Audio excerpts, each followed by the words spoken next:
Welcome to the RV Park Mastery Podcast, where you will learn the correct way to identify, evaluate, negotiate, perform due diligence on, renegotiate, finance, turn around, and operate RV parks. And now, here is your host, the fifth largest owner of RV and mobile home parks in the U.S., Frank Rolfe. I read a lot of biographies, just about every business biography I can find. And the ones that make me cringe, the ones I'm most disappointed in, are those in which someone starts off with a great idea and they have a certain criteria they're going to hit, and then they start relaxing their criteria. If you've read a lot of Warren Buffett biographies, as I have, I was kind of disappointed in the later things because early Buffett was very strict.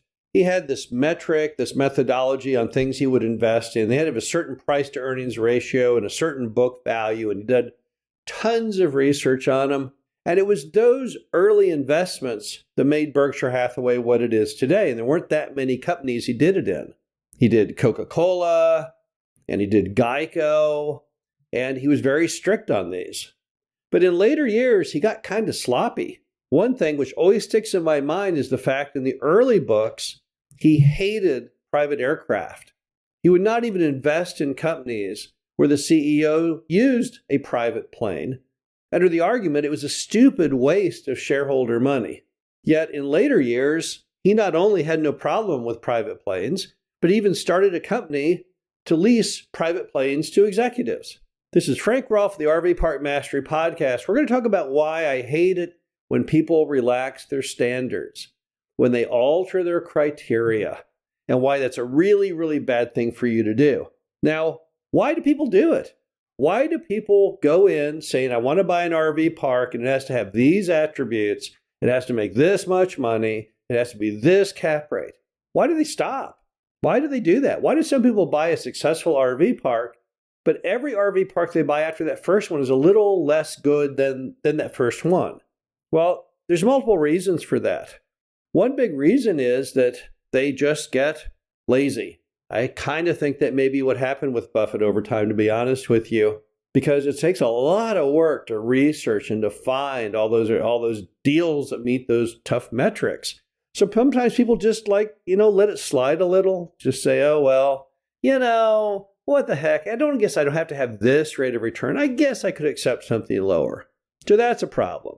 And another problem is time. They get in this time pressure to find something, and since they can't find it quickly or easily, they lower their standards so they can find something at a greater rate of speed. You see this particularly with people doing 1031 exchanges where they're selling some other real estate asset to buy an RV park. And of course, you have a very short time fuse when you do a 1031. And so often, because they're so desperate to meet the time frame, they'll relax their standards and buy something that's not good, just so they can say, oh, yep, I got that replacement property within that amount of time. Not a good idea. Not a good success story. You basically sold something at a profit, and then you ruined the profit trying to beat the clock to buy something else. Another way people relax their criteria is they never really understood or were firm on their criteria to begin with. Because when you're out there buying RV parks, you have brokers and sellers constantly trying to pressure you and convince you that your metrics are incorrect. You said you wanted to buy something at no less than a 10 cap, and they say, oh, 10 caps, that's so old-fashioned. That's not what it is anymore. No, you can buy something at a 7.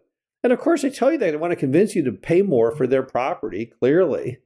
So don't be duped by that. You've got to have a firm resolve. You have to say, no, I'm not going to do that, right?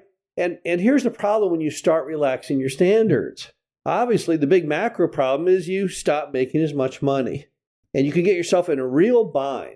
These are some of the things I see people all the time relaxing. Number one, the spreads between interest rate and cap rate, and that's what creates the golden yield that everyone seeks of 20% cash on cash return.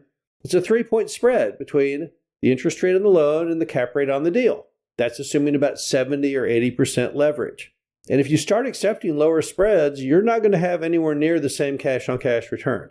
So if you want to live the great dream and hit 20%, you're not going to make it on a 1-point spread.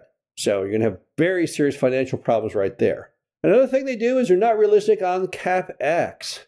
They don't really think through, nor do they even want to accept the real fact that over time you're going to have to repair things like the office and the store, and you're going to have to do things with the dump station. You're going to have to redo the roads, etc. And that's really going to come back to bite you when those things do pop up. So there's another big issue you've got. Another thing is when people play a game of hot potato. They know the property has problems. They know it needs CapEx work, but they think, oh, well, I'll just run it for 5 years. It won't break down in that amount of time. And then I'll worry about the water well for the next buyer. Yeah, that's it. They're going to be stuck with the failed water well. I'll avoid that issue. Let me tell you from experience, that's not how it actually works.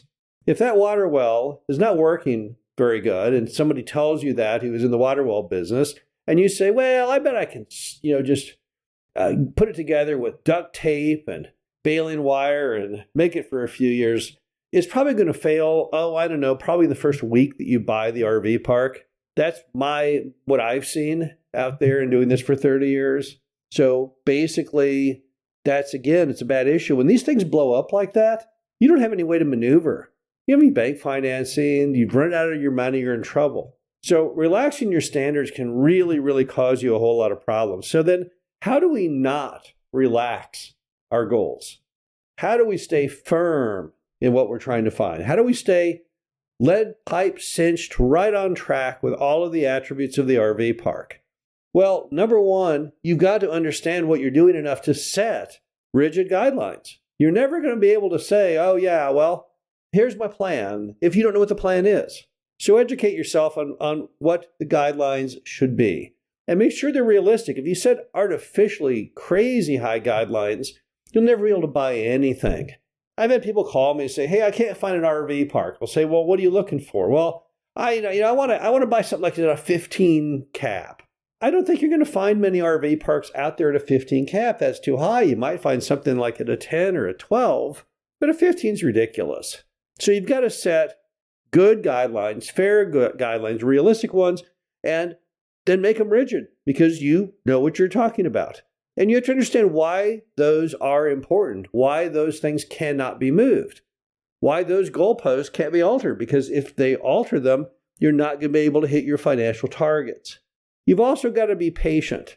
Probably the number one reason I've seen people over the last several decades relax their guidelines is simply they lose their patience. They want to buy an RV park and they want to buy it now. Gosh darn it.